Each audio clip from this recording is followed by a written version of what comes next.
Hello and welcome. This is Grant Hughes of Grant Hughes Investigates on YouTube. This channel evaluates all aspects of true crime. As you are aware, videos and live streams in this genre often discuss elements of crime that may be disturbing to some viewers. If necessary, take the precautions needed to avoid these feelings. Factual information related to cases is the key to fostering rational true crime discussions. Fortunately, you will find that here. Please hit the like button only once, share the video, and subscribe if you like my content. Thank you very much for watching.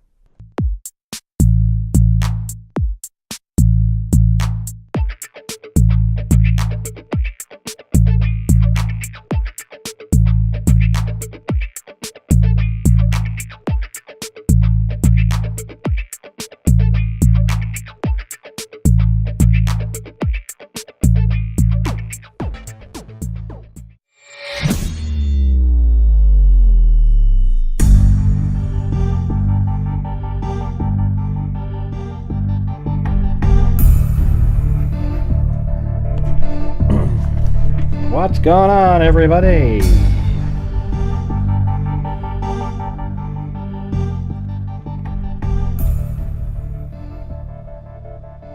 Did 2 videos today and hardly got very many views. I don't know. I guess it was just too many. It didn't look like the notifications went out. So I don't know what the deal is, but now we're way behind. So, you know. Hopefully we can have a good night tonight in here. I'm exhausted. Took Blue to the vet today. They did tests on his blood test for kidney values, and both of them got better that they were checking after we reduced the Lasix account, Lasix amount that we give them. And then they're doing a urine culture that takes like a week or so, and then now we're starting him on antibiotics and see if that like fixes the thing in his back. But he already seems to be kind of moving around better, and just because he doesn't feel nauseous anymore from the kidney situation, so he's getting better on there. So that's good. It's good news.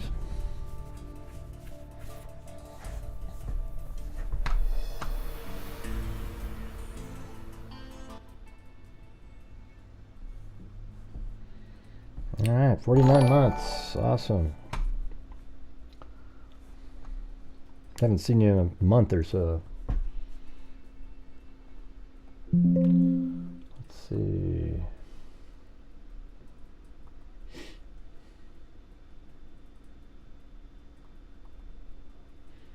Yeah, so we've got the like a whole bunch of screenshots of the warrant. I don't know if there's duplicates in there. Just they all have different numbers on them, so it could be different. I don't know how long it's been. But hey, you guys are going to need your help in supporting the channel tonight. Had one of those slow days today so far, and this is my last salvaging show of the day. See if something can happen. What's funny, Susan? When you say too funny, what's funny, Susan? I never understand what you're saying, like 90% of the time. I have no idea. I don't think I said anything that was particularly funny today.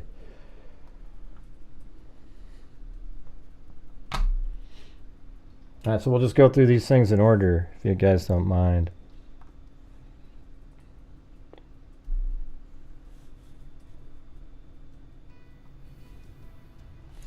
You know that wacko Jay, whatever the hell her name is? She actually, like, somebody made a video or found me on Apple Maps or something, and I'm got gloves on and I'm doing work outside, and I'm going up to the, going, hey, you know, and they just made it like it was such a weird thing, and to me it was just totally nothing. And by the way, why are people looking up my address, you know? Like, you guys are kind of strange and weird and kind of like stalkers, you know? You know, I'm just doing like stone work out in the yard. I think that was like 10 years ago, that picture. And it's crazy. I was still driving the 2010 Subaru at that point. I mean, it's like at least 9 years ago. No, I don't have an iPhone. I don't have an iPhone, Timothy. That's not what I said. I said on Apple Maps.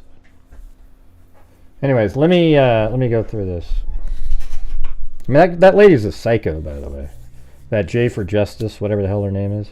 She's an embarrassment to the true crime community. Always has been. However, people give her a pass because it's entertaining. She's never correct, always jumps on the wrong side of every single issue, and is just an absolute joke, okay? I mean, literally, like an embarrassment to... That's why she'll never be on a show of any significance at all, because nobody respects her, nor do... her people that watch her think she's great. Oh, yeah. But if you just were behind the scenes talking to other people, she's an absolute joke, okay? So you can take that to the bank right there. An embarrassment. All right, so anyways, let's get on to this right here. I'm sure you will now, Cindy, because that's what you do. You always like to look up stuff. Don't worry about it. Anyways, DNA evidence, clothing, and I don't know what you're laughing at, Susan Chamberlain above. You never really explained it. You just started chuckling. Nobody knows what you're doing or saying. Thank you to Missapality. She said, let's get the donation started. And did anybody follow up on that? Hells to the no! All right, DNA evidence, clothing, natural or man-made. This is just what they're going to be looking for. Electronic devices, etc. I'm not really interested in seeing what they're going to be looking for. They're going to look up for all this stuff. Blood, hair, fibers, electronic storage, I just want to get to this. All right, so now we're getting into... This is the search warrant in the Asha Degree case that led to that search they just did the other day in her case, where they found that green vehicle that looks similar to the ones that have been publicized. Kind of an older vehicle. Yeah. To reach 5106 Hawthorne Lane from the Cleveland County Sheriff's Office located... Let me just put that in there. 5106.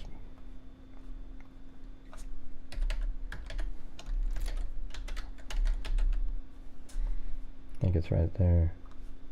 And thanks for trying there, Municipality. Yeah.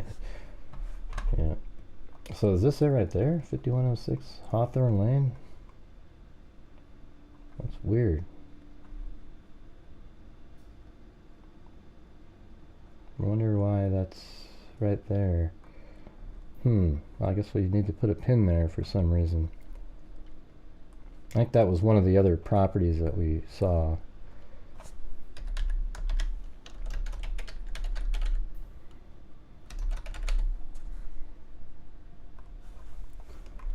All right.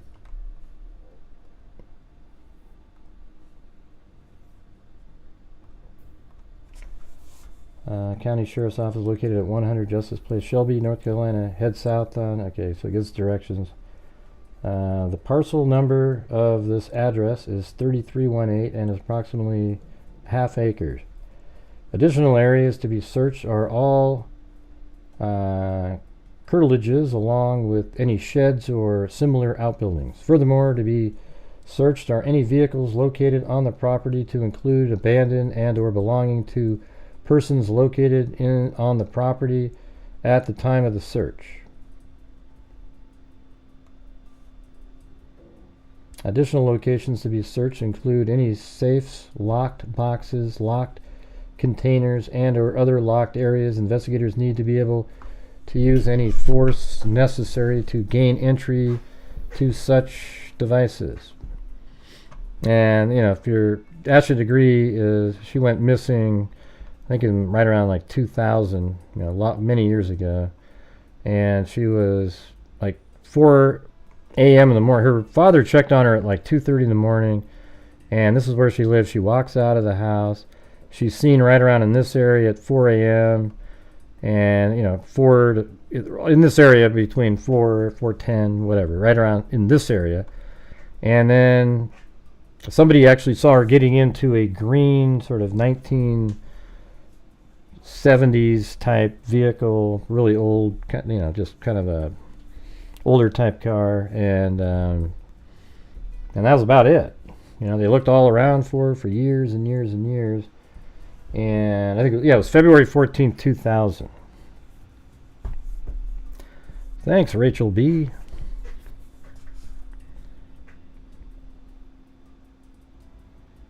Oh, jeez. Who is she? My God, we've covered it already.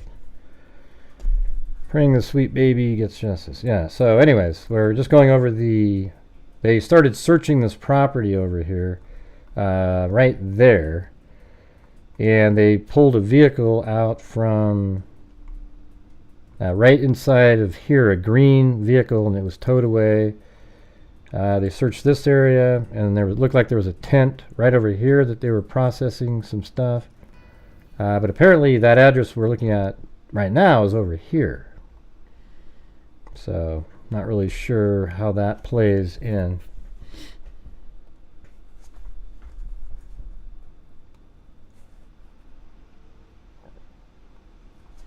The request for this search warrant is submitted based on the following evidence and credentials. The affiant, Sergeant Derek Tony, has been a sworn law enforcement officer with Cleveland County Sheriff's Office since 2012. From 2012 to 2014, the affiant was assigned to the Patrol Division as a patrol deputy. The daily operations with the Sheriff's Office Patrol Division.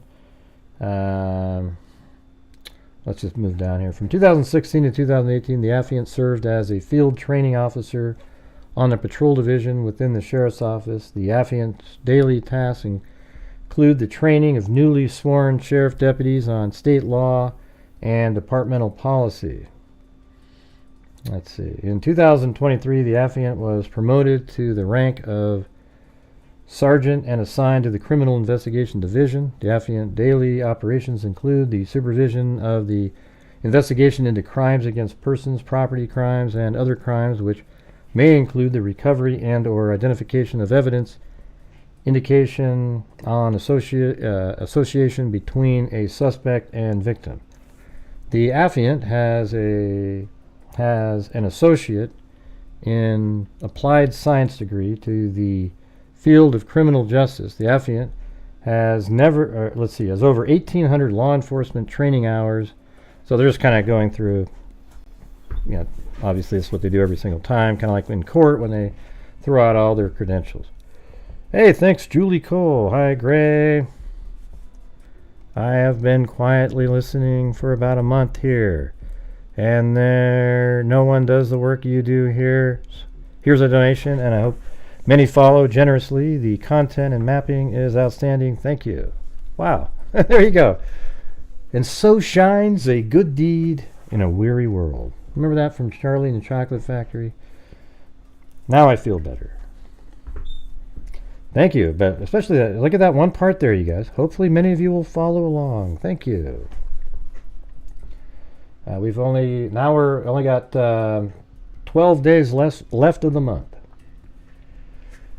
Let's see. The information contained within this affidavit is based upon information the affiant has gained from this investigation. The affiant swears to the following facts. Hey, thanks, Christine G. You guys are awesome. Thank you. She said, thanks, Gray, for covering this case. Prayers for Asha.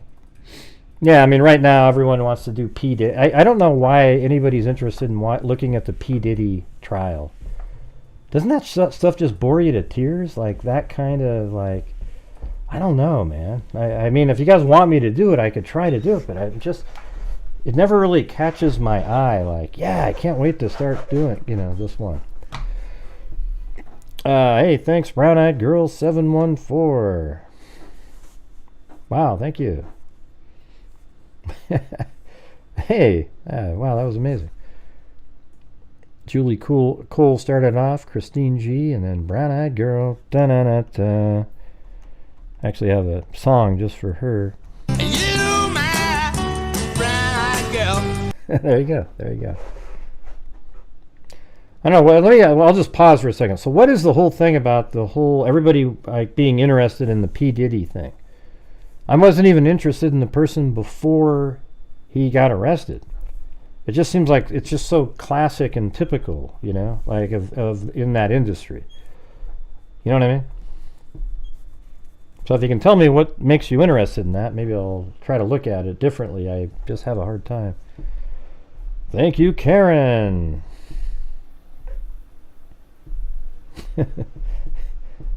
Yeah. Well, thank you.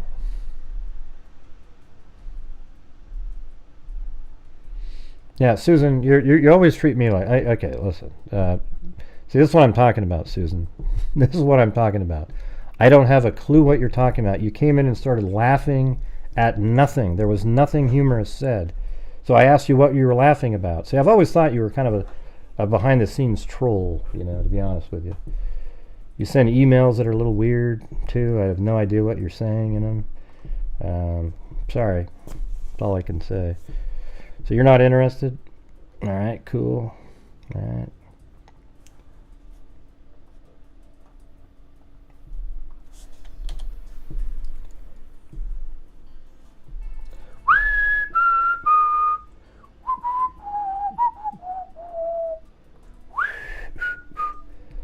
All right, what do we got? Please don't. These older cases are so much more interesting. Okay, yeah, I don't want to do P. Diddy. But what sucks is there's like 1 million people watching those and not this kind of stuff when I do those.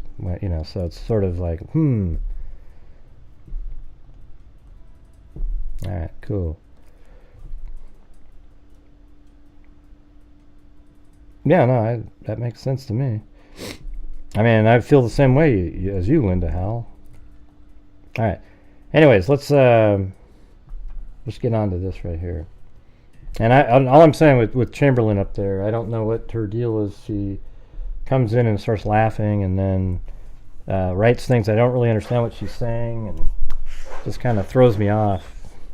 So, and then she types in that quote, which then you know what her real goal was the whole time.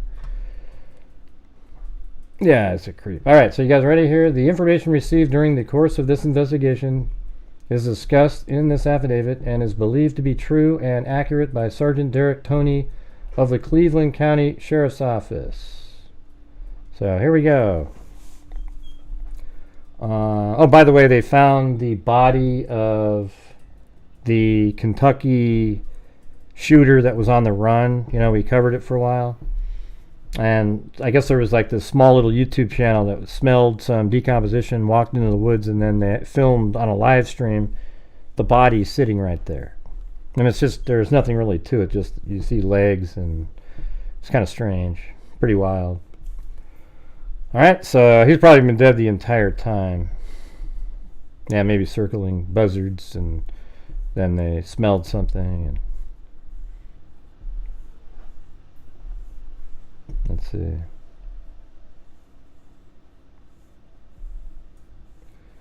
Alright. Hey, I tried calling you, Cairo, but like usual, you didn't answer. On February 14, 2000, 9-year-old Asha Degree went missing from her home, so on Valentine's Day. In Shelby, North Carolina, Asha Degree was seen by drivers walking along North Carolina Highway 18. In Shelby, North Carolina, Asha Degree was seen being pulled into a 1970s green Lincoln Thunderbird or another similar vehicle. Asha Degree has not been seen since that time. Number 2. The search for Asha continued for approximately 2 weeks after she was reported missing, which included searches that utilized tracking and HRD, human remains detection canines, horses, ATVs, dive teams, aerial searches, neighborhood canvasses, and interviews, which included law enforcement and multiple community members, volunteers. All efforts during the 2-week search concluded with negative results in finding Asha. Let's see. That was pretty late. You work in the dark? Let's see. And then number 3. On August 2nd, 2001, evidence belonging to Asha Degree was located in Burke County, North Carolina, on the side of Highway 18.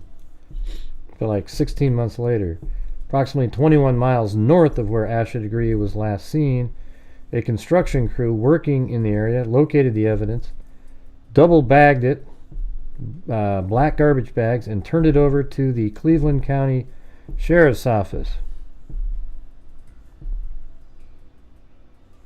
Oh, yeah, really? What do you... I guess we have to figure out what you've been doing these days.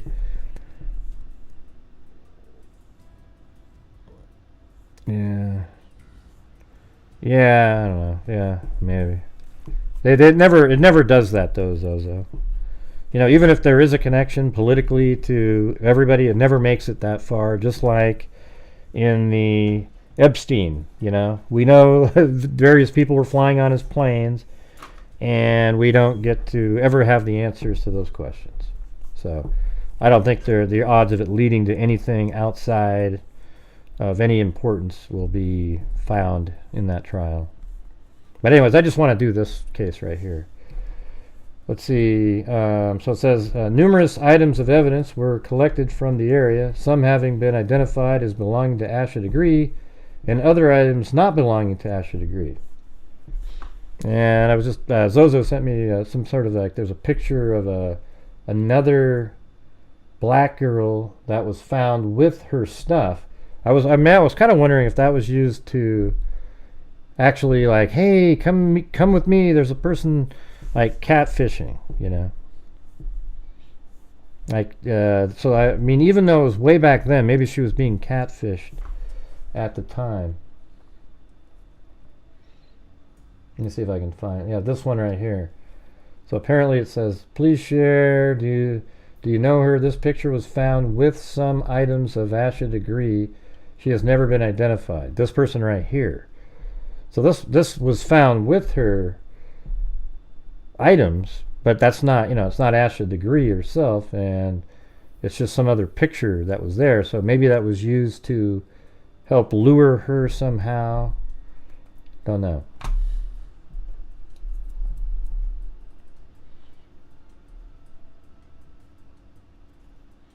Yeah, that's all there is, though, Zozo. That's all we get is cover-ups. So there will not be anything pointing to any political people in the PDD case. I guarantee you. Just the way it is. All right, here's number 5. Various items of evidence were sent for analysis. Two of those items returned evidentiary results. Genealogical data narrowed the sample down to 2 individuals.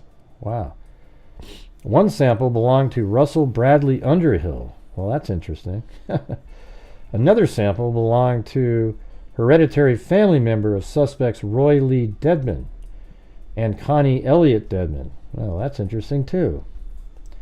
Investigators determined Russell Bradley Underhill lived in at least 2 facilities operated by Roy Lee Dedmon and Connie Elliott Dedmon during the time that Asha Degree was reported as a missing person.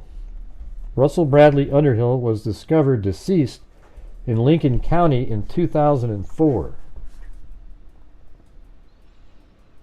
Okay, they have an autopsy for this. I think I'll just pull this thing out here.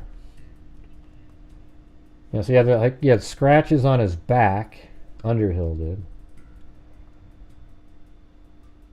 Let me just read. I just want to read this part.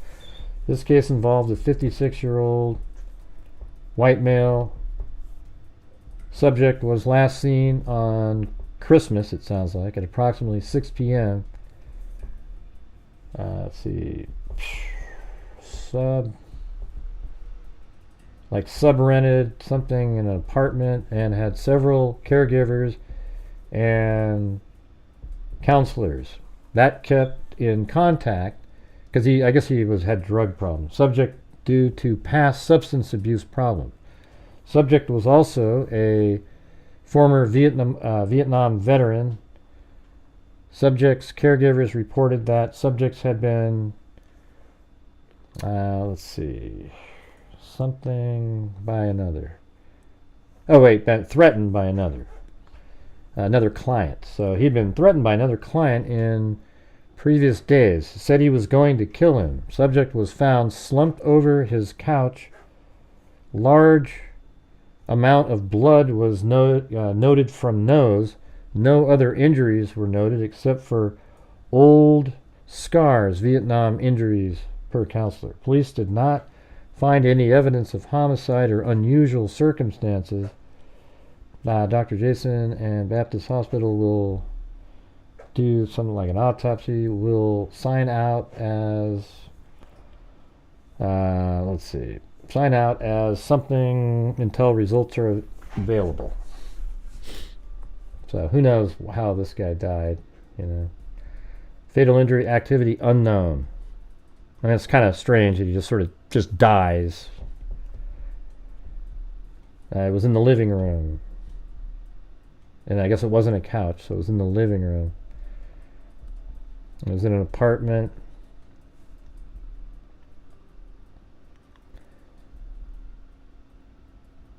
Yeah, that's right, Cindy. So yeah, after those people up above got us going tonight, it just died off like, I mean, it was amazing. It was just like, oh right, this is going to be a good night. And it went, bam, pow.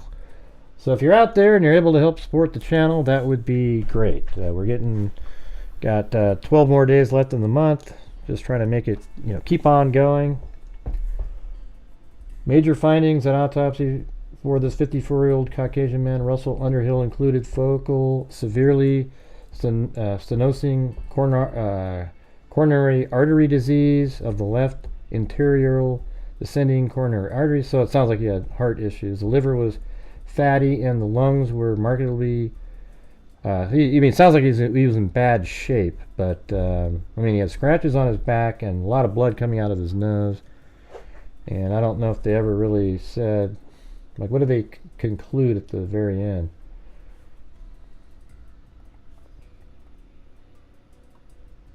Is it that one?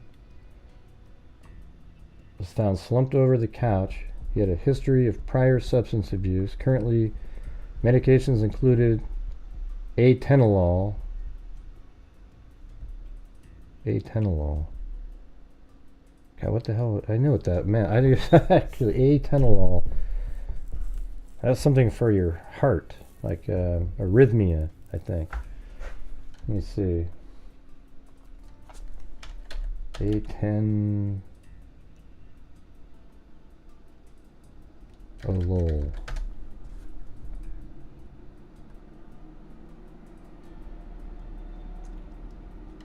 Yeah, that's right. Atenolol. Yeah. Makes your heart beat slower. These effects can help reduce chest pains, lower blood pressure. Yeah. Yeah, I don't think it's purely just for blood pressure. Yeah. Because I think they put me on something like that. Because I have an irregular heartbeat, and they put me on like atenolol. I think it's like a beta blocker or something like that, if I remember correctly. Like and it just didn't really. I didn't need it. Hey, thanks, XO Coffee. Right, yeah. Cindy's saying you too could join the wave, but all right. Let's say investigators determined Russell Bradley Underhill lived in at least 2 facilities. We said that Roy Lee Dedmon and Connie Elliott Dedmon share 3 children in common. Identified as Lizzie Grace Dedmon, Foster Sarah Gwen Dedmon, Caple, and Annalie Victoria Dedmon Ramirez. The oldest daughter, Lizzie Grace Dedmon's Foster, resides in Texas. The middle daughter, Sarah Gwen Caple, resides in Shelby, North Carolina, and the youngest daughter, Annalie Victoria Dedmon, resides in Charlotte. The laboratory analysis of collected DNA samples indicated the likelihood that the hair stem sample from Asha Degree's undershirt is a person genetically identical to the DNA standard collected from Annalie Victoria Dedmon Ramirez. Let's see. Laboratory analysis of collected DNA samples indicated the likelihood that the hair stem sample from Asha Degree's undershirt. Wow, how crazy is that? So her undershirt had a hair on it. See, this is sort of like in the Long Island serial killer, Rex Heuermann. You know, you've got these hairs from different places, you know. Wow, that's crazy. Hey, thanks, Wendy Van Rokel. Yeah, well, let's not do the reading waves. Let's do the, you know, the other waves. Like we had going at the beginning. That would have been great. The DNA, that's crazy. And see, those people, they lived in this house right here, the Dedmons, right here in this area.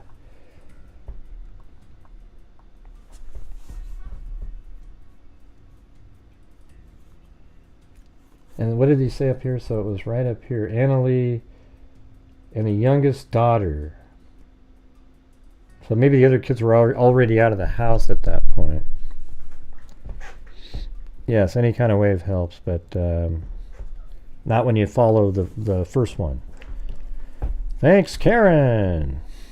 I wonder when YouTube is going to fix its super chat spelling glitch. I don't know.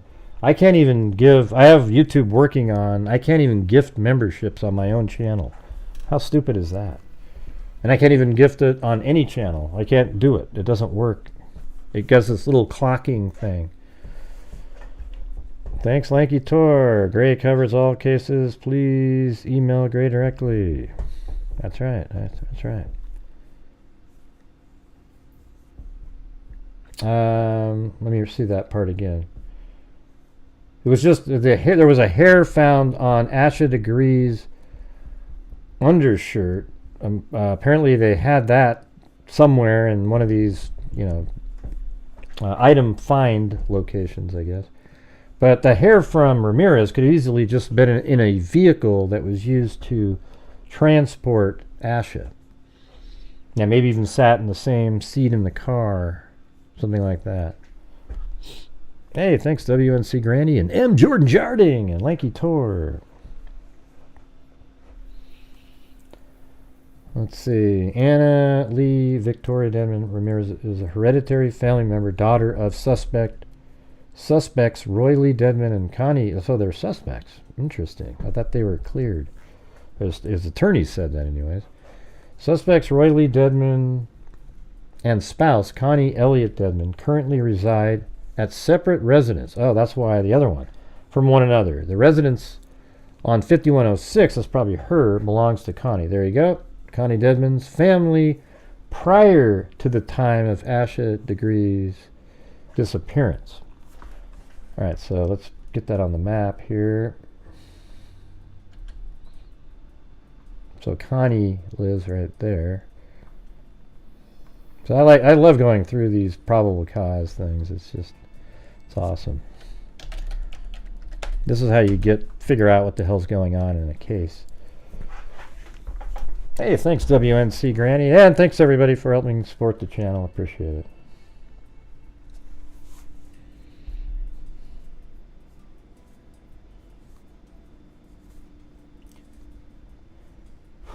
All right, so where are we at here? We're down here at 5106 is where Connie lived. And then number 10, Roy Dedmon and Connie Dedmon are the two common links between the profiles of Russell Bradley Underhill and Anna Lee Victoria Dedmon Ramirez, collected and identified from Asha Degree's undershirt and the trash bag which contained Asha Degree's book bag. So where was he? Investigators determined Russell Bradley Underhill lived in at least two facilities operated by Roy Lee Dedmon and Connie Elliott Dedmon during the time Asha Degree was reported as missing. Roy Lee Dedmon and Connie Elliott Dedmon shared 3 children. They list those. One of the children is Anna Lee Victoria Dedmon. Laboratory analysis of collected DNA samples indicated the likelihood that the hair stem sample from Asha Degree's undershirt is a person genetically identical to the DNA standard collected from Anna Lee Victoria Dedmon Ramirez. So it was her hair on Asha Degree's shirt. So how are they connecting Underhill at this point? So it says Roy Dedmon and Connie Dedmon are the two common links between the profiles of Russell Bradley Underhill and Anna Lee. But you haven't said anything about Russell yet. Let me go back a page now. On August 2nd, 2001, evidence belonging to Asha Degree was located in Burt County. Approximately 21 miles north of Asha Degree was last seen a construction crew. They found the bags. Numerous items of evidence were collected from the area, some having been identified belonging to Asha Degree and other items not belonging to her.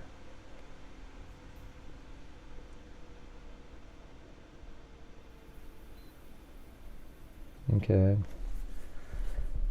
I'm trying to find that. Where does it say anything about Underhill's DNA up here? Okay, here we go. Various items of evidence were sent to analysis. 2 of those items were returned evidentiary results. Genealogical data narrowed the samples down to 2 individuals. 1 sample belonged to Russell Bradley Underhill. Another sample belonged to hereditary family members. So that is crazy. So now you've got, these 2 DNA samples, and Connie and what was his name, Roy, whatever, they both knew, they know both those people. So let's put, so it's all the way up here where I think this stuff was found. Let's just put Underhill sample and what's the other one? Yeah, where am I over here? And Anna Lee Victoria Dedmon Ramirez. Anna Lee Victoria Dedmon Ramirez. All right. There you go.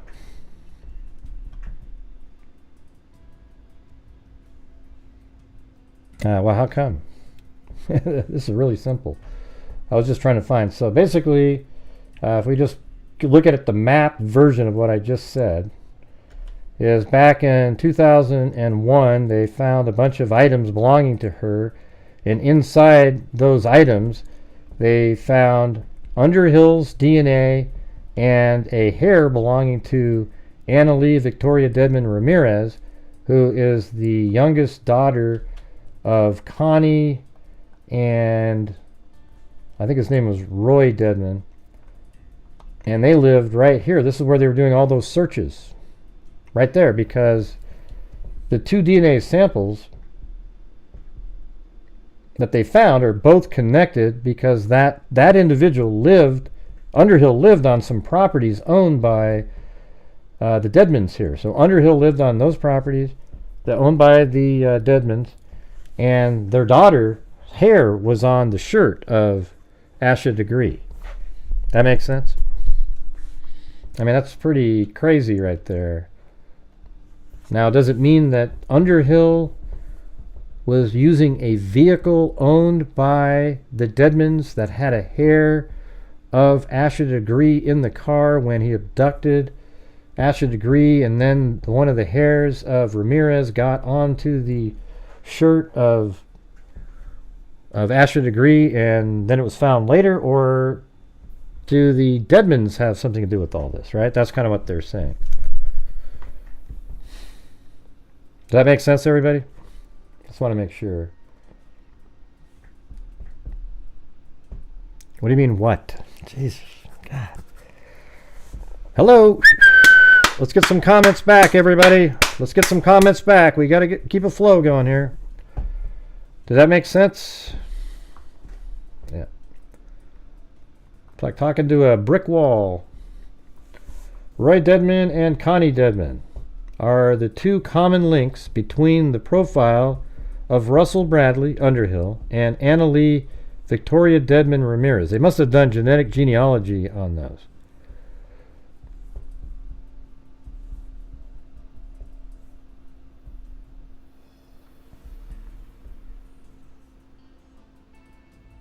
What are you talking about, Karen? Can't wait to see the Stearns video. We're not talking about Stearns right this second.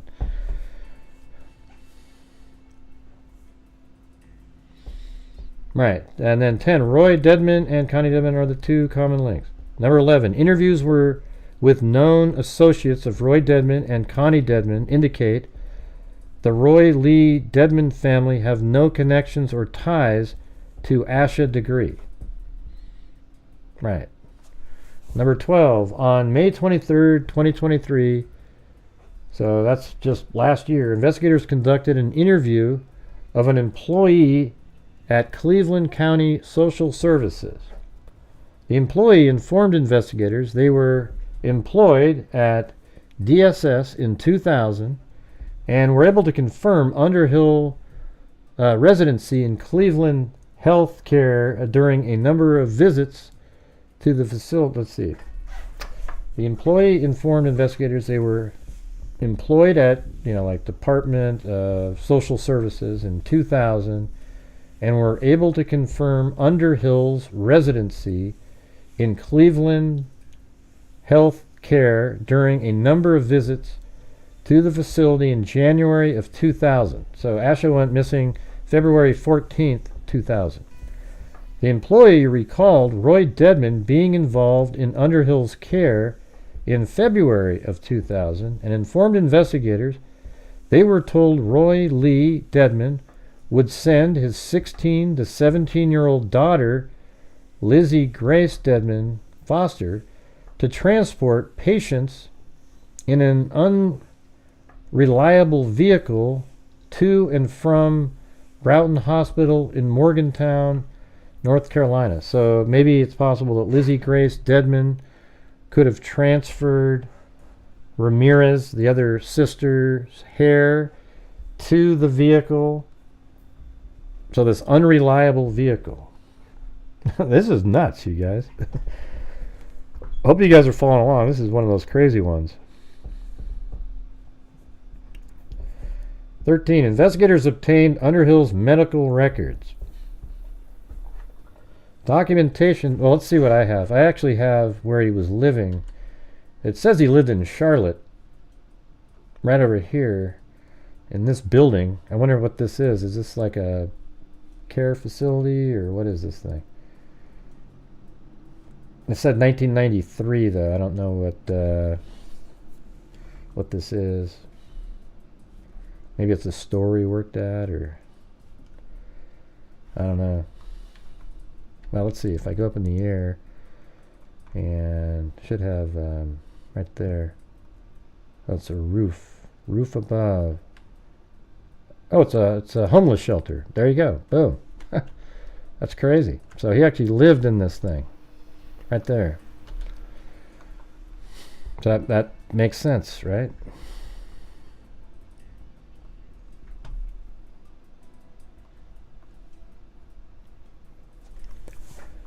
So on May 23rd, 2023, investigators conducted an interview of an employee at the Cleveland County Social Services. The employee informed investigators they were employed at Department of Social Services in 2000 and were able to confirm Underhill's residency in Cleveland Health Care during a number of visits to the facility in January of 2000. The employee recalled Roy Dedmon being involved in Underhill's care in February of 2000 and informed investigators they were told Roy Lee Dedmon would send his 16 to 17-year-old daughter, Lizzie, to transport patients in an unreliable vehicle. I wonder why you would say, hey, I'm going to have my daughter pick him up in an unreliable vehicle. To and from Broughton Hospital in Morgantown. Let's see where that is. All right. Broughton Town. Or Morgan Hospital. In, what's it called? From Broughton, no, Broughton Hospital. Hey, thanks, Kelly Snyder. No, that's just right there. Look at that. Jeez. And that's interesting. Oh my God, that's crazy. So now, remember when the other day when I was saying that was a head fake where they put this? It isn't. Like, this is where this guy was staying, right on the same Route 18 right there. Holy crap.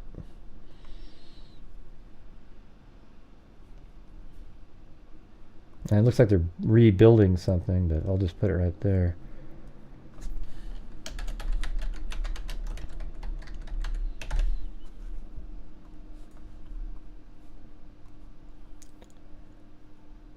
Oops.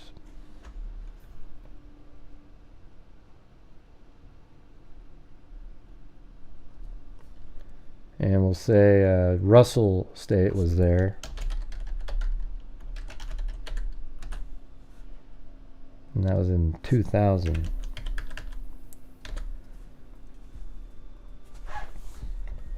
Okay.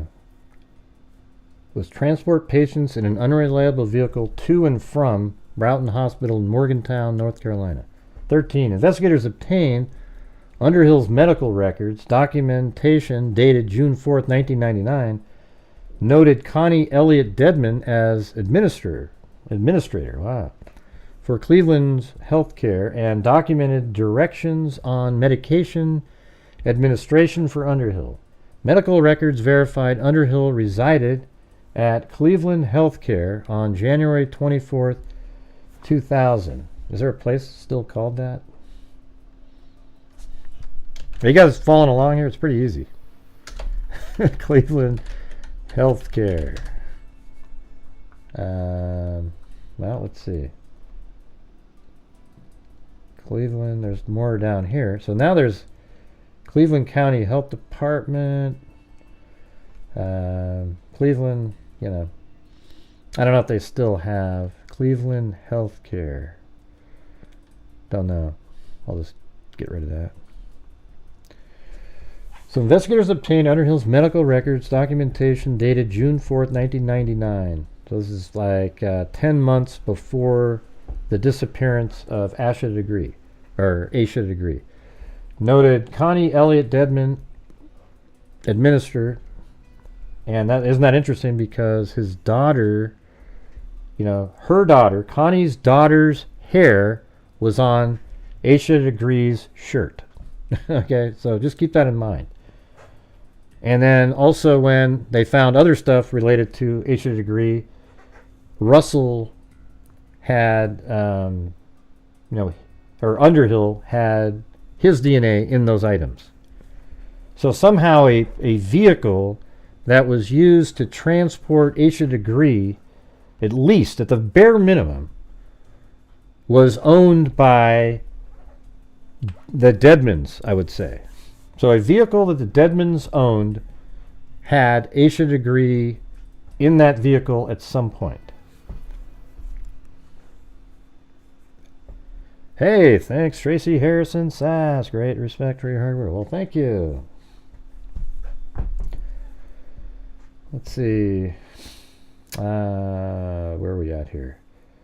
So investigators, I'm just going to start over again, because I like to keep, when I read it again, it sort of makes it more into my brain. So investigators obtained Underhill's medical records, documented dated June 4th, 1999, noted Connie Elliott Dedmon as administrator for Cleveland Healthcare, and documented directions on medication administration for Underhill. Medical records verified Underhill resided at Cleveland Healthcare on January 24th, 2000. That is 20 days prior to Asha Degree going missing.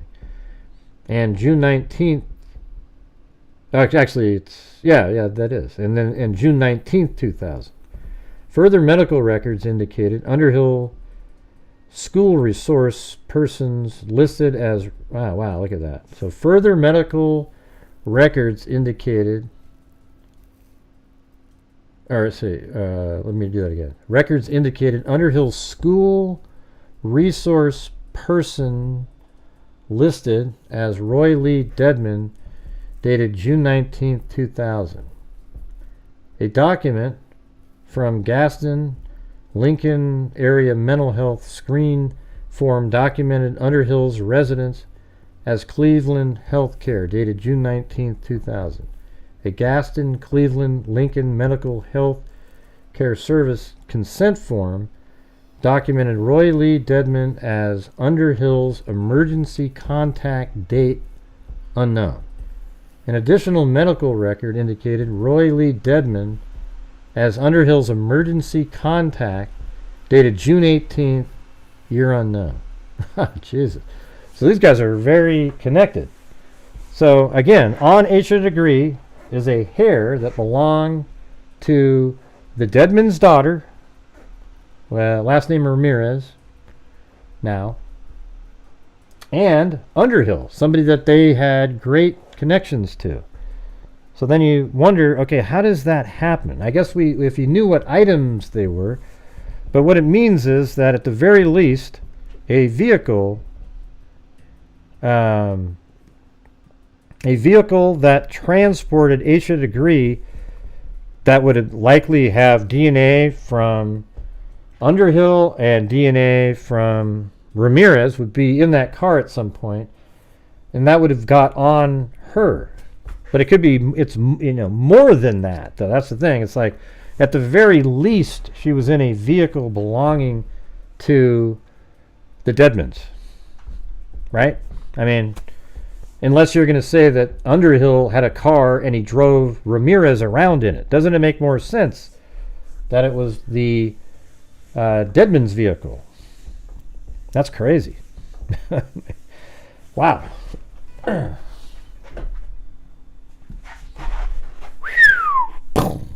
Man, that just makes you just... I'm glad I haven't even read this yet, because I don't like reading it first and then being bored reading it again. I just like, it might bore you guys because I read it 4 times over because I'm trying to make sure. Yeah, I just explained it all, Talabarina. Were you not paying attention, or did they know each other? What? Investigators discovered upon the closure of Cleveland Healthcare in 2002, Roy Lee Dedmon and Connie Elliott Dedmon opened an assisted living facility under the name of Northbrook Rest Home, located in Vail, North Carolina. Prior to his death in 2004, Underhill was a resident of Northbrook Rest Home. That makes you wonder if the Dedmons took out Underhill somehow, perhaps. Just a theory. Okay, Talabarina. We'll go through it again, all right? I'll probably read through this thing twice, because it's just these certain bullet points that tell the story here. We'll do it again in a little bit. Hey, thanks, Brandon Collins. Asha Degree has remained missing for 24 years without any contact with her family and her friends. There have been no school records pertaining to Asha Degree since her date of disappearance, February 14, 2000. Northbrook Rest Home has been under the control of Roy Dedmon and Connie Dedmon since January 1st, 1985. Northbrook Rest Home. Was that what we just had a minute ago? Let's see. Northbrook Rest Home. Oh, right there. Wait. No. Maybe it's not there anymore. No.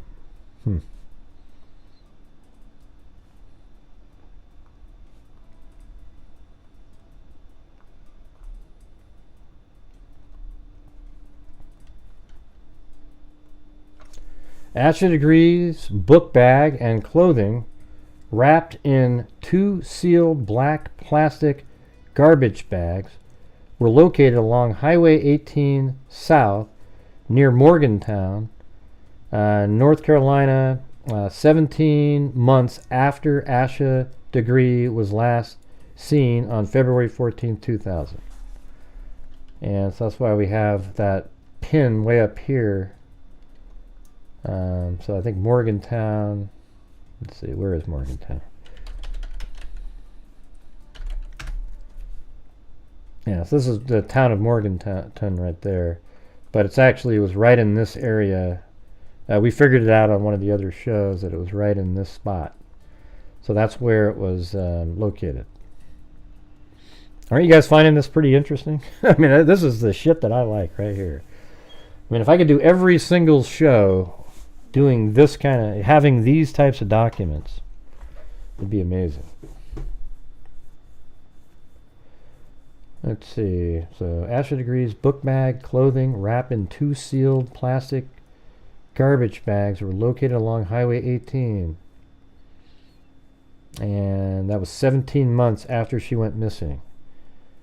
18. Harold, Akia, and O'Brien Degree, so I guess those are the parents, have been interviewed numerous times and are polygraphed. All information pertaining to and obtained from Asha Degree's immediate and extended family indicates her family does not know her whereabouts nor have had any type of contact with her since her disappearance 24 years ago.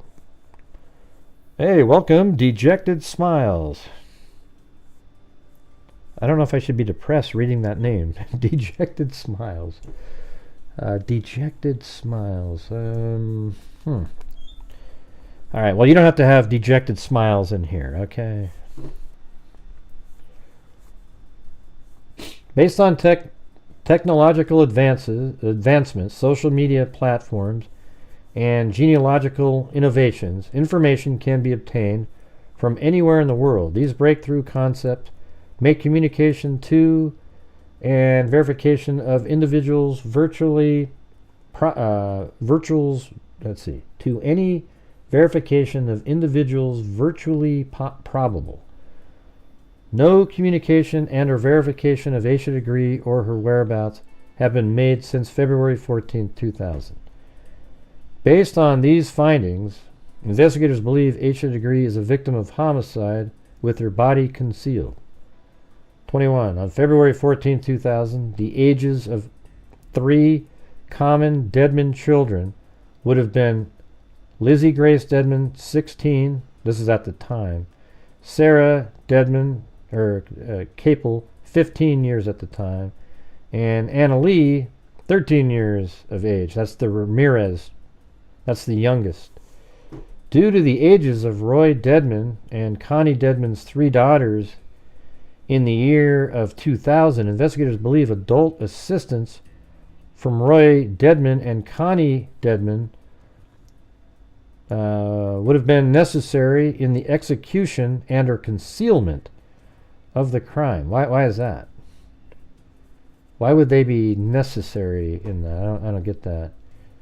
What does the age have to do with it? Does anybody get that? Like, due to the ages of Roy Dedmon and Connie Dedmon's 3 children, which are,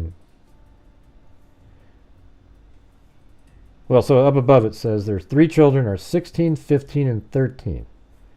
Due to the ages of their children, investigators believe adult assistance from Roy Dedmon and Connie Dedmon would have been necessary in the execution or concealment of the crime. So they're saying one of the kids did this, or what are they trying to say here?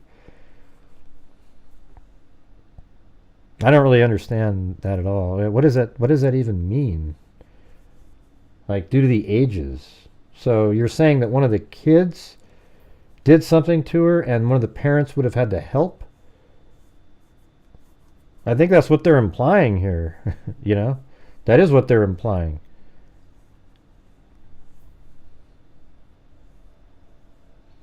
Yeah, we already went all through that, foe. Yeah, don't worry about it. Northbrook rest home burned to the ground March 26, 1999, determined to be arson. Interesting. Burning up all their records associated. Except that's before Asha Degree, so.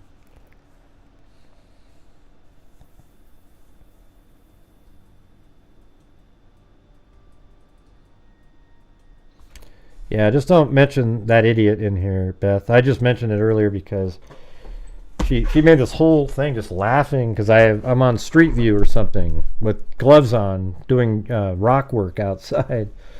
And she's just sitting there laughing. I mean, what a disgusting person she is. She's just, you know, she never really comes up with anything that's interesting or, you know, like that it even makes sense. And people just are there for the entertainment value. And that's not why I'm doing this. We do this channel to make a difference out there, okay? That's the truth. I mean, like I said before, we've given this channel, because of the generosity of all the freaks and ad revenue, etc., we've given $213,000 to a DNA fund. We still keep doing that. We've put over $90,000 in that. We just had another solved that none of you would have heard about because nobody in the true crime world gives a shit except us. You know, we actually solved a case from the 1970s. All right, that there was a body found, gunshot pellets, and there it is. So, I'll just break away from this for a minute. I'm going to go read this again, okay? Because there's new people here. They never see any of this stuff because, for some reason, it's not valuable to just, you know, I don't know what to say. Other YouTubers or the news, whatever, you know, however you want to look at it. So here it is right there. I'll show it to you. See right here? Anybody, put a 1 if you haven't seen this. Like you're in the chat and you haven't seen that we did this. Okay, go ahead. Put a 1 in there. Yeah, I know. It's valuable to all the freaks. It's just not valuable to the rest of the true crime community, which is a joke. Okay, listen to this. The Medina County Sheriff's Office is pleased to announce a significant breakthrough in a decades-old cold case. After nearly 45 years of persistent investigative efforts, an unidentified body discovered off Red Wing Road, now County Road 371, Castroville, Texas, in 1979, has now been positively identified as Gary Allen Robbins. On November 26, 1979, the remains of an unidentified individual were found approximately 90 feet north of Red Wing Road in the brush. Despite extensive efforts at the time, investigators were unable to determine the identity of the deceased, leading the case to go cold. Recent advances in forensic science, particularly in DNA analysis, have provided the tools necessary to revisit this case with renewed vigor. Working closely with Identifiers International, Intermountain Forensics, and through Grant Hughes Investigates financial support, Medina County Sheriff's Office has successfully identified the remains as those of Gary Allen Robbins, born in Chicago, Illinois, on July 25, 1946. Medina County Sheriff's Office extends its deepest gratitude to the community for its support and to the forensic teams whose dedication and expertise made this identification possible. This breakthrough would not have been possible without the resources provided by Grant Hughes Investigates, which is all of you and me and the channel, and whose commitment to justice and community safety has made a profound impact. While this discovery brings closure to one aspect of the case, they're looking in, so it's actually a homicide victim. Now they're looking for who the killer was. So isn't that amazing, you guys? And so the thing is when I do these shows and I'm trying to get the super chats and you know, get you guys rolling on the super chats, it's because I know what it takes every single month to get the funds in that'll support my channel, and I give away thousands of dollars every month, and that's why we've got up to $213,000, and that's like the 6th case we've solved. That's not the only one. We did another one, you know, it was just some amazing ones. There was one that serial killer victim, but we never get to say their name because the family didn't want their name out there. But it was one of 11 serial killer victims. All the rest were identified but that one, and we paid for that one too. We also did look at the link that Plato just put in there. That's Daniel Armentrout. The New York Post article mentions us in there. And you'd think that'd be a bigger deal, right? Like some of these places like, you know, crime channels that are the bigger ones, you know, like Court TV. Why wouldn't they go, hey, wow, this is great, look at this? Nope, you can forget that. Never makes it. So anyways, we actually make a difference here. And I'll ask again, if you're out there and you have the ability to help support this channel, if you could do so, that would be great. Thank you. All right, so where were we? Right here.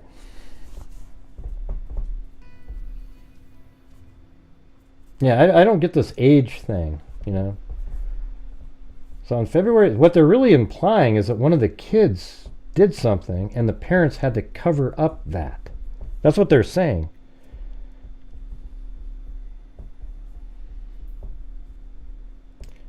Let's see. On February 14, 2000, the ages of 3 common Dedmon children would have been 16, 15, and 13. Due to the ages, so what they're saying is, due to the ages of Roy Dedmon and Connie Dedmon's 3 daughters in the year 2000, investigators believe adult assistance from Roy Dedmon and Connie Dedmon would have been necessary in the execution and concealment of the crime.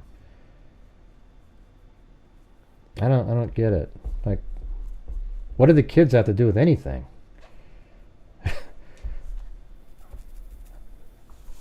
It makes you think that they think the kids lured her over there or something. I don't know. Based upon the applicant's training and experience, the application knows when a crime occurs, there is often a transfer of physical evidence. The transfer of evidence may occur between the victim and the crime scene, the suspects and the crime scene, and or between the crime scene, the victim and the suspects. The transfer of evidence may also occur in vehicles or modes of transportation, there we go, used by the suspects to flee a crime scene after the commission of a violent crime. It is well known, I think it's way more likely that Ramirez's hair would have got on the shirt of Asha just from being in a vehicle that Ramirez was in my opinion. It is a well-known fact that people in general keep personal effects, i.e. clothing, newspaper clippings, VHS, CDs, and DVDs, memorabilia. But currently tonight we're at 60% of the goal, so if you're out there and you can help, that'd be great. I just went through a whole spiel and it meant nothing. Yeah, we talked about the photo earlier. We don't, you know, I think that might have been used to lure her, you know. All right. And is there another one here? Yeah, based on the above mentioned facts, the applicant believes probable cause exists to search the residence, vehicles, and property listed in the affidavit. And then number 24 said, well, it continued, 23.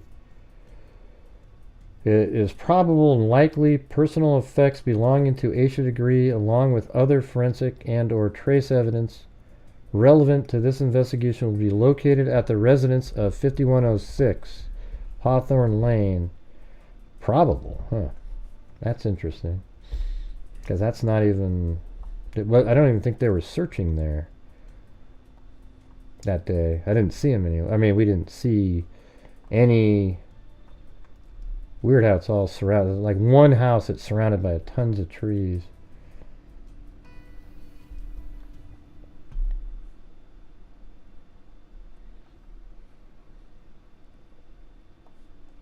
Oops, there's no street view here. Strangely. Well, there's one. There is right there, so I could get right on this corner. And I think it's, yeah, it's that one right there.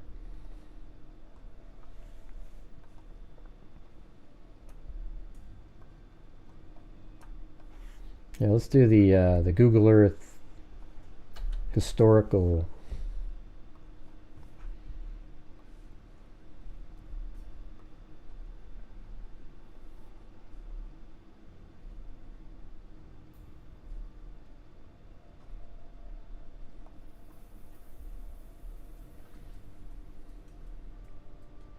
Or Google Maps, I mean.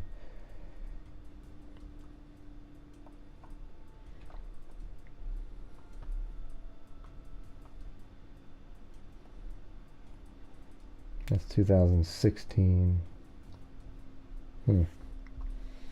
Weird. Do they think that she went over to 5106? Because the probable cause seems related to that, but...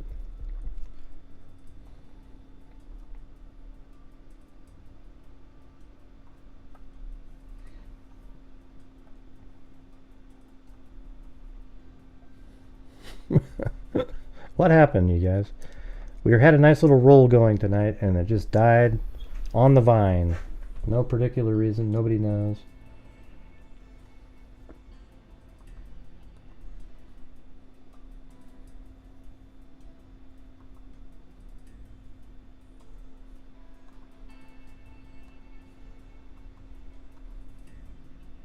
Trying to find this. There it is. Warrant. So that's where we were just at.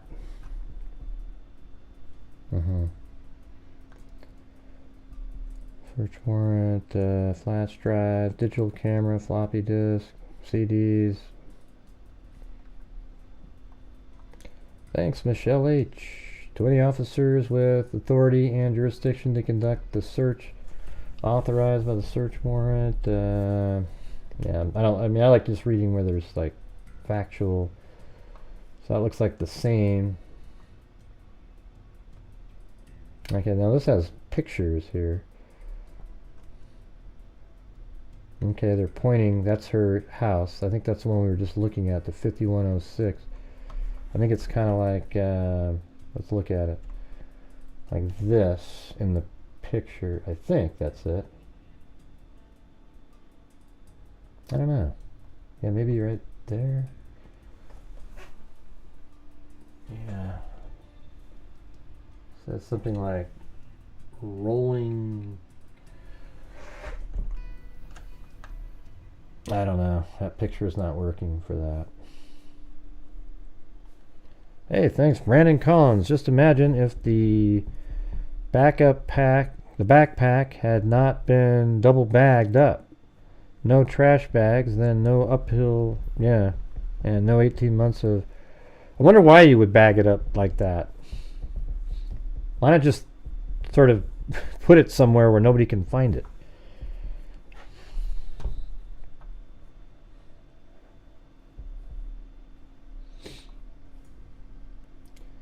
Okay, so this is 601 Cherry Hill.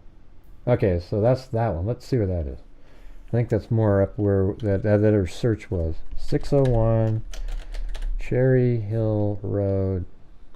So it should go north up here. Yeah, that's this one. That's the one that they towed the green vehicle from. Oh, I see. Yeah. So they have this picture here is that. Interestingly, oh, look at that. We've got it. Absolutely nailed it. Look at that. So remember where we put the pin right there? I think that's right where this little faint line is that they drew. So let's see if we can find the Google Earth that they use for that. Watch. I'll see if I'll show you when I find the one.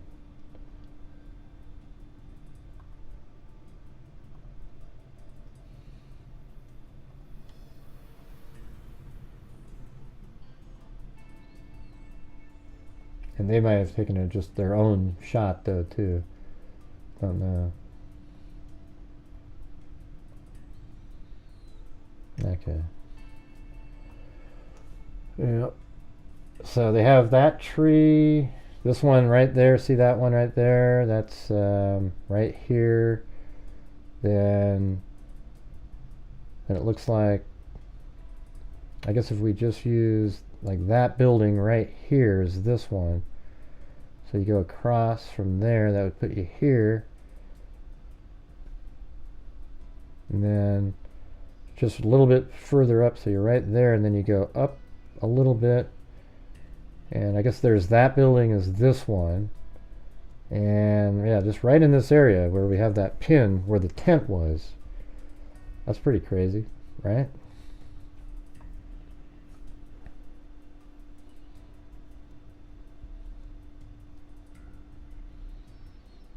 I thought they pulled the vehicle out from behind a building. We never got to see where it was.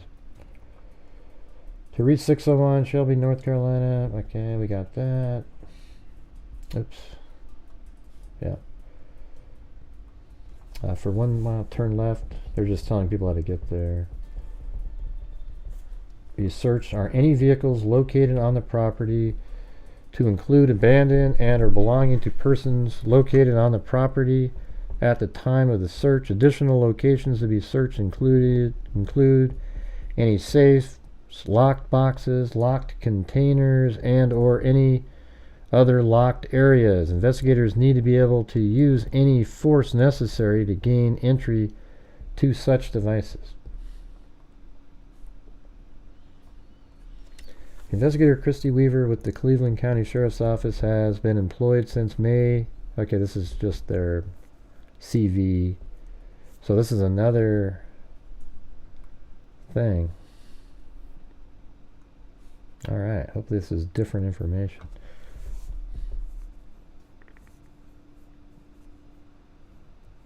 It looks really similar. I mean, does it go down to 24 again? Now this looks different. Let's go do this. This one looks different. It has pictures and so forth. Alright, on February 14, 2000, 9-year-old Asha Degree went missing from her home in Shelby, North Carolina. Asha Degree was seen by drivers walking along North Carolina Highway 18 in Shelby, North Carolina. Asha Degree was seen being pulled into a 1970s green Lincoln Thunderbird or another similar vehicle. Asha Degree has not been seen since that time. The search for Asha continued for approximately 2 weeks after she was reported missing, which included searches that utilized tracking and human remains detection canines. This sounds really similar.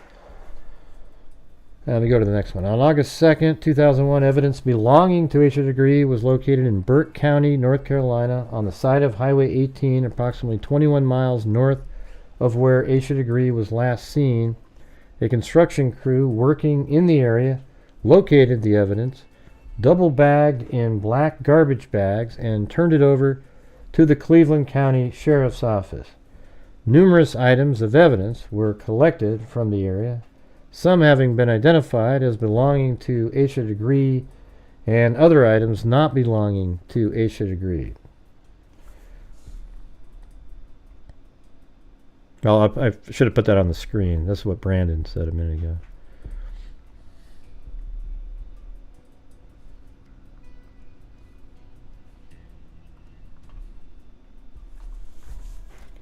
Various items of evidence were sent for analysis.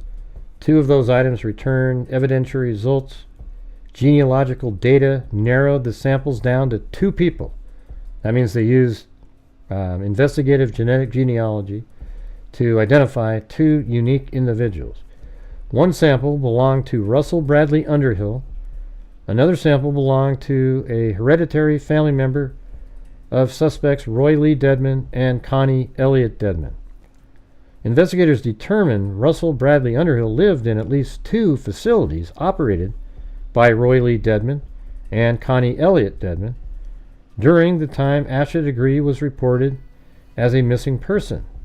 Russell Bradley Underhill was discovered deceased in Lincoln County in 2004, and we went over his autopsy. Roy Lee Dedmon and Connie Elliott Dedmon share 3 children in common, identified as Lizzie, Sarah, and Anna Lee. And Anna Lee's last name is Ramirez. Wait, which one? Yeah, Anna Lee's last name is Ramirez. The oldest daughter, Lizzie, resides in Texas. The middle daughter, Sarah, resides in Shelby, North Carolina. And the youngest daughter, Anna Lee, resides in Charlotte, North Carolina, so not too far away. Thanks, MM. Gray is in the zone. The wave she's going for. Don't leave her hanging, people. Don't leave her hanging.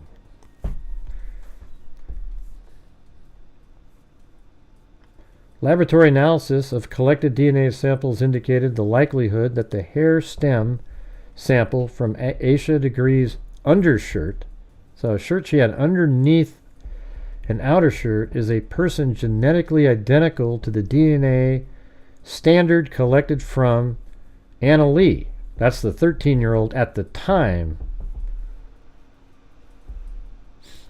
How old? Let me see, I forgot. Yeah, so Asha's only 9 years old. So she'd have been 13. And then it said, Anna Ramirez is a hereditary family member of suspects Roy Lee Dedmon and Connie Elliott Dedmon. Suspect Roy Dedmon and spouse Connie Elliott Dedmon currently reside at separate residences from one another.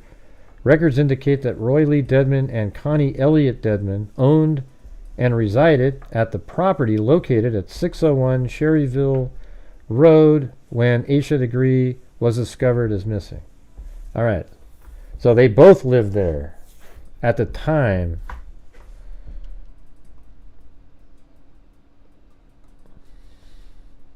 So we got to go down here and put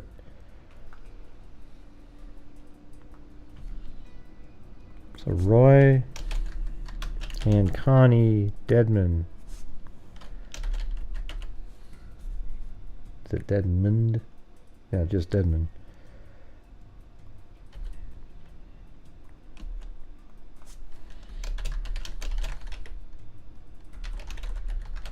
Okay.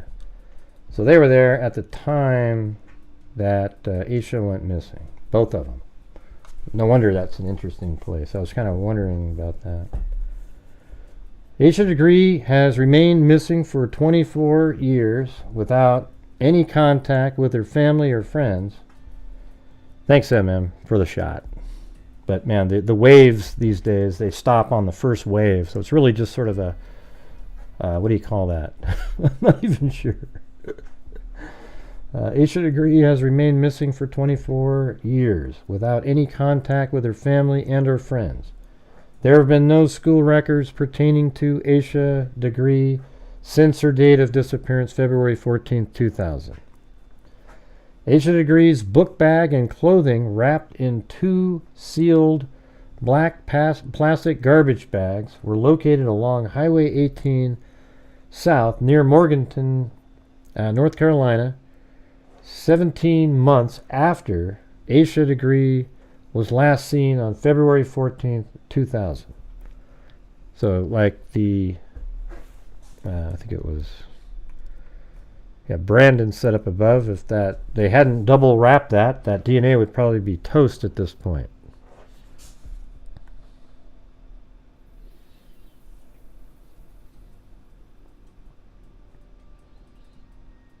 Yeah. Ain't that the truth, Tracy? I mean, she's just a god-awful person. That's all I can tell you. I don't really know what else to say. There's nobody in the true crime community that respects any aspect or element of anything that she does.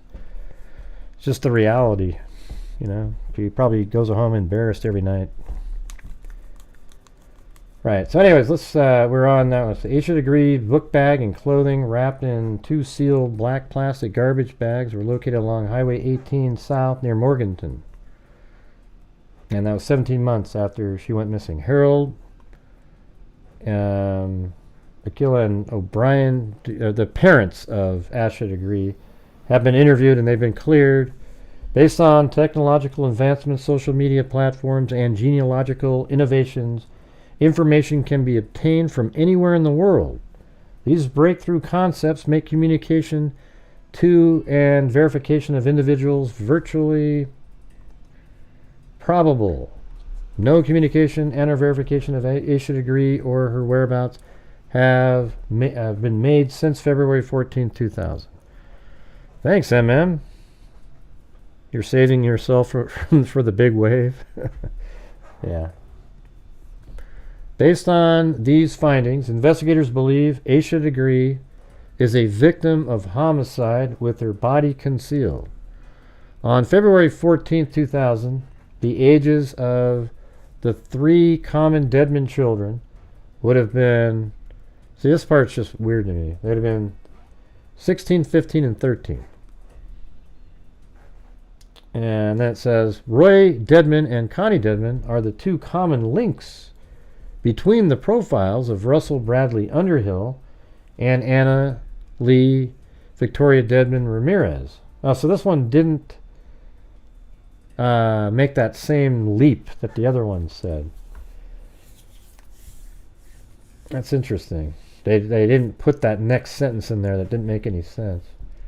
This one says, Roy Dedmon and Connie Dedmon are the two links between the profiles of Russell Bradley Underhill and Anna Lee Ramirez, collected and identified from Asha Degree's undershirt. I mean, that's just amazing. So the common link is,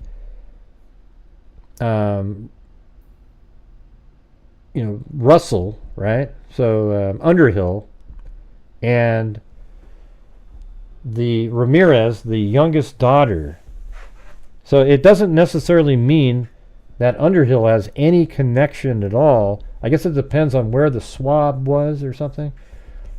But if it was like on, I mean, it's hard to say, because if they were driving him around, his DNA would be in that car. And it's interesting because the one common link are the Dedmons, and they're claiming they have nothing to do with anything. So how did their daughter's hair, how was it found on Asha Degree's shirt? And then also another DNA sample, how did that come from? I mean, I'd like to know what was the source of the DNA for Underhill. If it was something like, semen or blood or something, well, then he's probably the guy, right?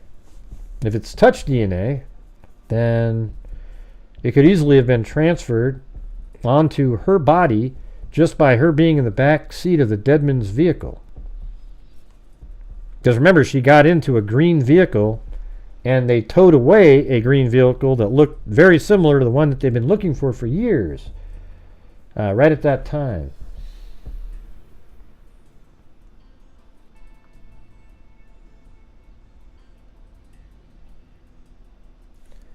How long have I been on the air for? An hour and 27 minutes? Okay. Now, how do you know, AC? When you say they think, who's they?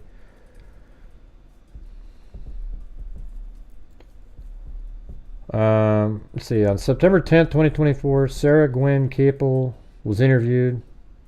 So this is new. Some of this is different than that other. They left out that crazy correlation that they were making, that the parents would have had to help a kid, almost like they're blaming the kid for killing. Now, due to the ages of Roy Dedmon and Connie Dedmon, now they do say it now. Now, due to the ages of the three daughters in the year 2000, investigators believe adult assistance from, the parents would have been necessary in the execution and concealment of the crime. Meaning, the parents would have had to assist the kid who actually ended up killing Asha. I mean, why? Because her hair was on the... And, you know what they're probably trying to do is by writing it that way, maybe they'll get Ramirez to come forward and say, hey, are you saying that I had something to do with it? I didn't have anything to do with it. And then they can start narrowing it down from there.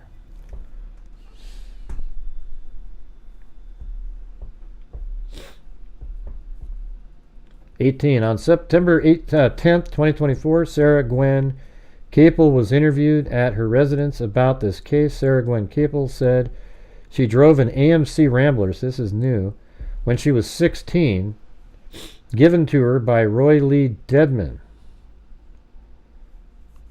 Oh, wow. So what year was that? In 1999. Okay, so given to her by Roy Lee Dedmon in 1999. Sarah Gwen Caple was approximately 16 years old when Asha Degree went missing. As previously stated, an eyewitness stated that they saw Asha Degree being pulled into a 1970s model green in color Lincoln Thunderbird or similar vehicle. The 1964 AMC Rambler has very similar features to the 1970s model Lincoln Thunderbird that is believed to be the AMC Rambler is the dark green in color. That's just terrible English right there. Let me go back up here. So what are they saying then? Sarah Gwen Caple said she drove an AMC Rambler when she was 16.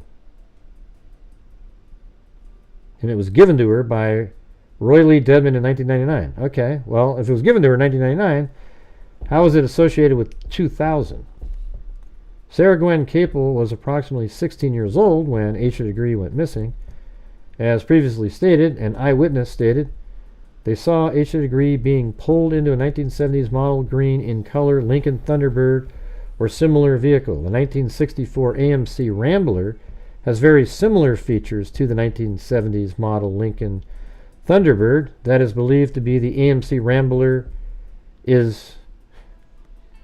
see, look at that English. Is believed to be the AMC Rambler is dark green in color with front end damage, parked at 601 Sherryville Road. So they see it parked there. A 1964 AMC Rambler, VIN number B695835, was registered to Roy Lee Dedmon with an address of 601 Sherryville Road. Okay, but so did he get the car back from her after he gave it to her? I mean, how come that part of the story is not in there? You know, like Sarah Gwen Caple said she drove an AMC Rambler when she was 16. Okay, so she just drove it. It wasn't like given. The next sentence says given to her by Roy Lee Dedmon in 1999.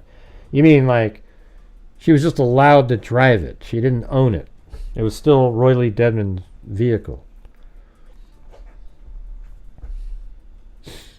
All right, you guys, if you're out there and you're able to help support the channel, we're still at only like 70% of a normal nightly goal. I know this isn't one of the big, huge cases and everything, but it's interesting for us. So if we'd like to continue doing these these side cases that aren't the big ones, we need to have the same sort of support even on nights like that. So if you have the ability to, I would appreciate it. Become a channel member, something.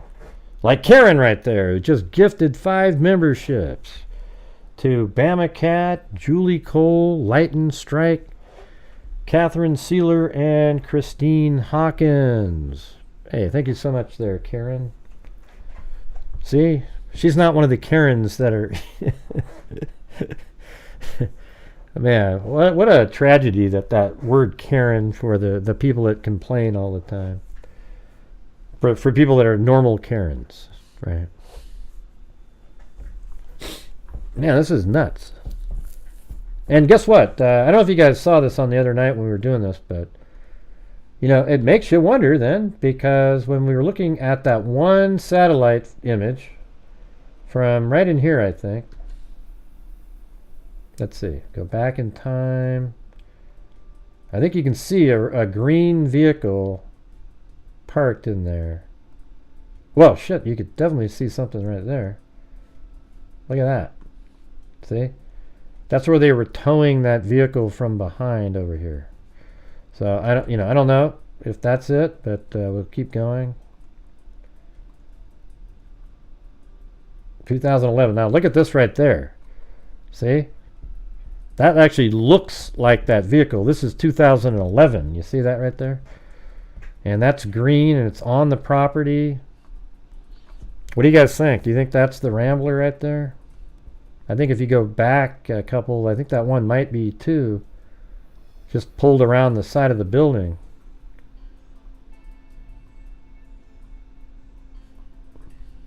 If we can find it.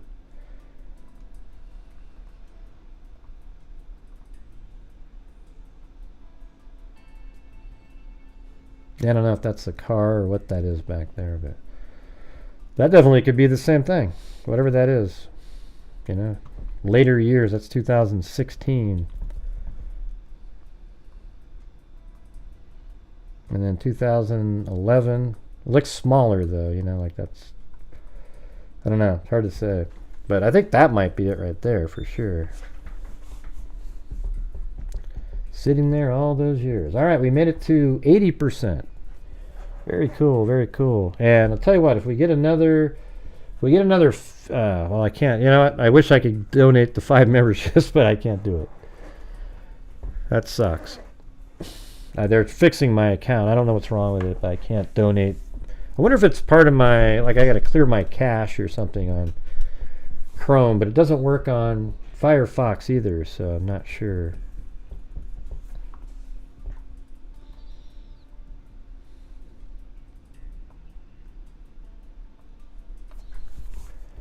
So let's just read that one part again. On September 10th, 2024, Sarah Gwen Caple was interviewed at her residence about this case. Sarah Gwen Caple said she drove an AMC Rambler when she was 16, and it was, she was allowed to drive it by Roy Lee Dedmon in 1999. Sarah Gwen Caple was approximately 16 years old when Asha Degree went missing. As previously stated, an eyewitness stated they saw Asha Degree being pulled into a 1970s model green in color Lincoln Thunderbird or similar vehicle. The 1964 AMC Rambler has very similar features. And it was believed to be Rambler is, is believed to be the AMC Rambler is dark green in color with front end damage, and it's parked at 601 Sherryville Road. That's what we were just looking at. A 1964 AMC Rambler. Here, let me look at this VIN number. I just want to see what happens. Use Ben Verified here, and I'm going to do the vehicle VIN number. I think you're just going to type in B695835.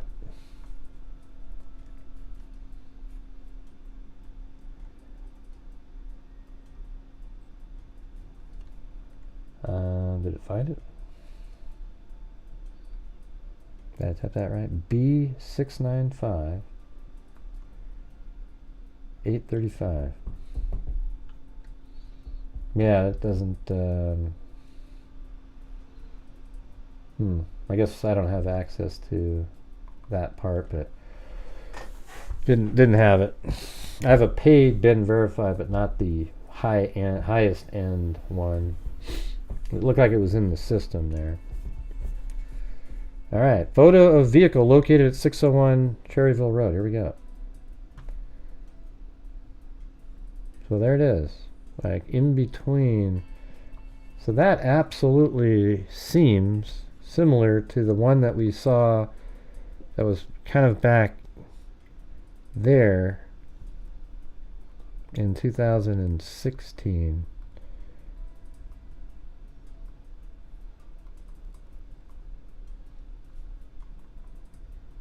I mean, maybe that's it. I mean, it looks like that's got to be a vehicle. I mean, what else is that color? And it seems like that's kind of where this is showing it.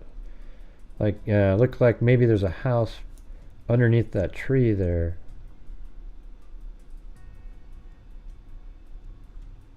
Or maybe it's right there. I don't know.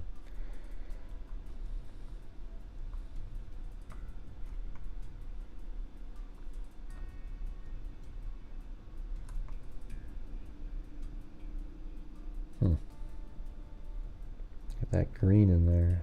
Don't know.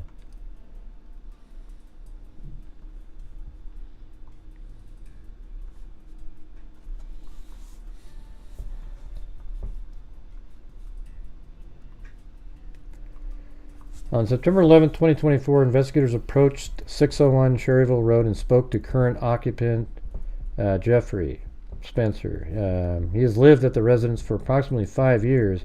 He stated there are 3 rooms locked with padlocks, wow, that have remained locked since he moved into the residence. He stated that Roy Lee Dedmon advised his personal property was in those locked rooms. Oh man, I bet that was a treasure trove in there. Also on September 10, 2024, Laura Dedmon was interviewed about this case. Laura Dedmon stated that several years ago, she saw Roy Lee Dedmon digging a chest-deep hole on the property of 601 Sherryville Road. That's why they had the tent. On September 11th, 2024, investigator Shoemate. Oh. Are you guys finding this as interesting as me? This is like the greatest. This is the shit. These are the nights where the super chat should be flying in, you guys. And what is happening? No. Observed 6 to 8 inch dent in the ground where it was obvious that the ground had been disturbed on the property of 601 Cherryville Road. Investigator Shoemate observed this during his voluntary contact with the current residents of 601 Cherryville Road, Jeffrey Blease Spencer. Based upon the applicant's training and experience, the applicant knows when a crime occurs, there is often a transfer of physical evidence. A transfer of evidence, okay, we already did all that.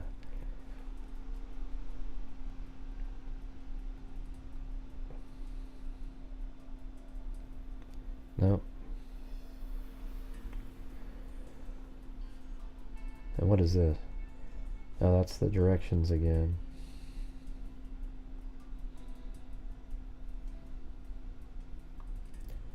Oh, that's probably going to repeat. There we go. We're going through all those things again.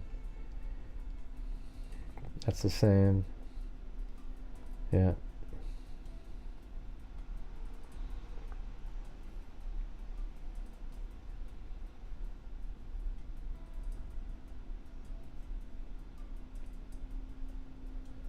Looks like the same. Yep. Contained in this affidavit and training experience. They got buccal swabs.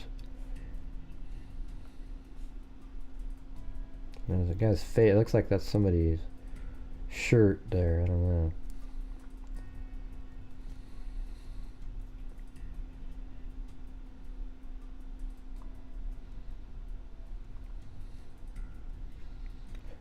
Share 3 children in common. Yeah, we've already gone through all that. Let's see. Okay, so what's 7426 Walnut Road? Walnut Wood Drive. Where's that? Charlotte from the... so that's another address we don't know about. 7426 Walnut Wood Drive.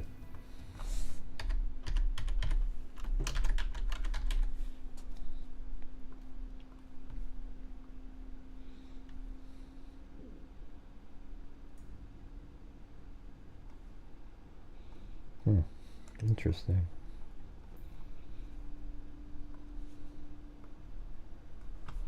I wonder why they have that in there.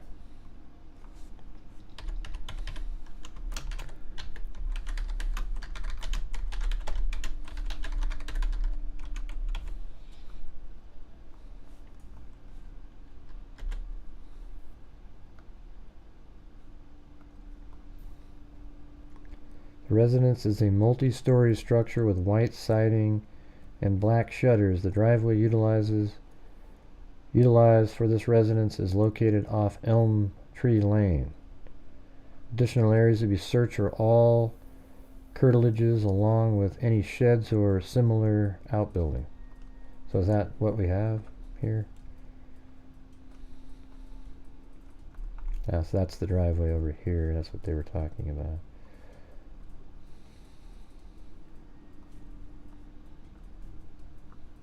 Yeah, they just had a picture from the front.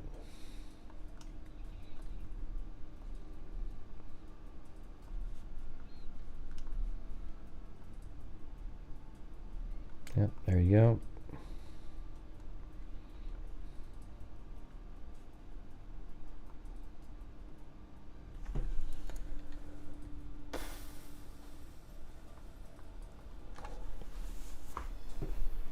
There's a lot of repeated documents in here.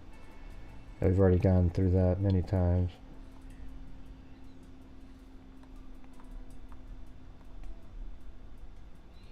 Yeah, I think that's it. So man, that's crazy to know that.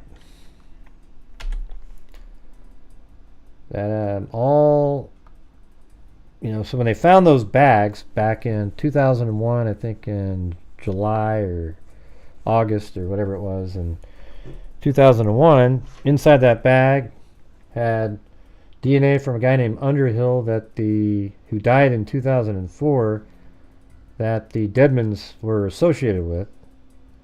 And they also found a hair from one of their own children that was 13 years old. The way they wrote the document, it makes it sound like they think one of the kids killed and then the parents helped cover it up. I mean, it's like, what? You know, how did the kid even pick up Asha? So they brought her over. You picked up Asha like she was a wandering child and you brought her home to give her a meal or something, and one of the kids ended up killing her, and then you guys had to do something. I mean, that doesn't make any sense at all. But anyways, hope you guys found that interesting. I'm going to get going here. I'm going to go... I got a video that I'm putting out for tomorrow. We're just struggling, treading water here. So I'm going to go take off, and hope you guys found that interesting, though. What did you guys think?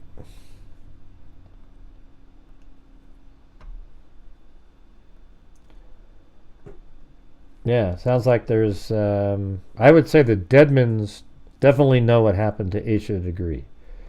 It'd be shocking if they didn't. You'd have to believe that the Underhill guy somehow had their car, one that, you know, Ramirez, the youngest daughter, would be in often, you know. See, it's like it's going to be the connection that's more related. So after reading that, that's why they're suspects. I don't know, you know, the suspects are trying to say the answers to what happened died a long time ago with Underhill. Well, I don't know, man. Pretty weird, pretty weird. Anyways, thanks to Timothy Sistel, Municipality, Rachel B., Julie Cole, Christine G., Brown Eye Girl 714, Karen, Cindy J., XOXO, Wendy Van Rokel, Karen, Lanky Tor, M. Jordan Jarding, WNC Granny gifted a membership, WNC Granny, then Kelly Snyder, then Tracy Harrison Sass, Brandon Collins, Dejected Smiles, new member, Municipality, Michelle H., Brandon Collins, MM, and Karen. Yeah, it's kind of disappointing not to be able to reach a goal on a night like that where it was interesting. But thanks, everybody. We'll see you guys later. And as I always say, until next time, be safe out there. Yeah, I've been doing this true crime thing for quite a while now. And during this whole time, I have not seen one person that is a crime dissector, plug rejector. I'm a certified human lie detector. Gonna get ya on a stretcher if you try and play me like an old projector. Crime sector is my nectar. Professor Grader's gonna give another lecture. Crime collector, freak connector, and I'm always gonna be a pup protector. Fool deflector, interceptor, and I'm meaner than a spectre with a vector on his pector. With all respect, y'all, just remember I've a temple fucking checked ya. I have no agenda, I'm no pretender, and I'll serve it to you straight without the blender. And in the end, I'm gonna send ya on a mission to reveal the true offender. Yeah, so I'll just get right back to work. Alright, everybody? Talk to you later.